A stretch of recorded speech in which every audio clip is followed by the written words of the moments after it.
بسم اللہ الرحمن الرحیم۔ دانیشن آف ابراہیم کے سامعین، حضرت سیدنا عمر فاروق بن الخطاب رضی اللہ تعالی عنہ کو الفاروق کا لقب کب اور کیسے ملا، آئیے جانتے ہیں قرآن کی ایک آیت کی تفسیر سے۔ اللہ تعالیٰ نے قرآن مجید میں ارشاد فرمایا، أَلَمْ تَرَ إِلَى الَّذِينَ يَزْعُمُونَ أَنَّهُمْ آمَنُوا بِمَا أُنزِلَ إِلَيْكَ وَمَا أُنزِلَ مِن قَبْلِكَ يُرِيدُونَ أَن يَتَحَاكَمُوا إِلَى الطَّاغُوتِ وَقَدْ اُمِرُوا۔ سورہ نساء کی یہ آیت نمبر 60 ہے۔ اس آیت کی تفسیر میں علماء تفسیر نے یہ واقعہ لکھا ہے کہ ایک منافق جو اپنے آپ کو مسلمان ظاہر کیا کرتا تھا، اس کے اور ایک یہودی کے درمیان کسی بات پر جھگڑا ہو گیا۔ یہودی نے اس بظاہر مسلمان سے کہا کہ تمہارے پیغمبر اکرم کے پاس چلتے ہیں صلی اللہ علیہ وسلم، وہ جو فیصلہ کریں گے مجھے منظور ہے۔ اس منافق کے دل میں چور تھا، اسے معلوم تھا کہ وہاں نہ تو سفارش چلے گی اور نہ رشوت سے کام بنے گا، اس لیے اس نے کہا کہ تمہارے عالم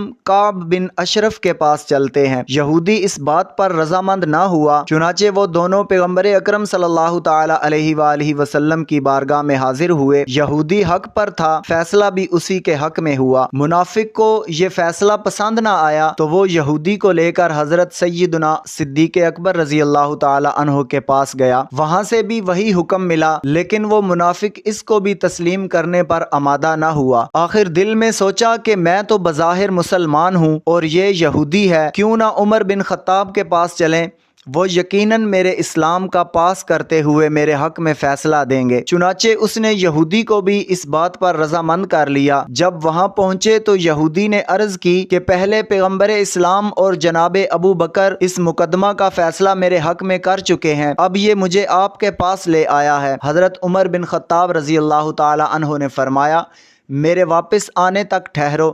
جناب عمر بن خطاب رضی اللہ تعالی عنہ گھر تشریف لے گئے اور گھر سے تلوار لی اور آتے ہی اس منافق کا سر قلم کر دیا اور فرمایا، جو اللہ اور اس کے رسول صلی اللہ تعالی علیہ وآلہ وسلم کے فیصلے کو تسلیم نہیں کرتا، میں اس کا ایسے فیصلہ کیا کرتا ہوں۔ یہ بات جب پیغمبر اکرم صلی اللہ تعالی علیہ وآلہ وسلم تک پہنچی تو اس دن جناب عمر بن خطاب رضی اللہ تعالی عنہ کو الفاروق کے لقب سے نوازا گیا۔ الفاروق یعنی حق کو باطل میں فرق کرنے والا۔ دانیشن آف ابراہیم کے سامعین، آپ نے سنا کہ جس انسان کو اللہ کے رسول صلی اللہ تعالی علیہ وآلہ وسلم القاب سے نواز دیں، پھر اس کے ایمان اور اس کی شان کو کوئی کم نہیں کر سکتا۔ آج بھی اس منافق مسلمان کی اولاد نسل در نسل موجود ہے جو حضرت عمر فاروق رضی اللہ تعالی عنہ کے بارے میں اپنی زبان دراز کرتے ہیں اور اپنے اس منافق باپ کے راستے پر چل رہے ہیں۔ آپ کے سامنے جو بھی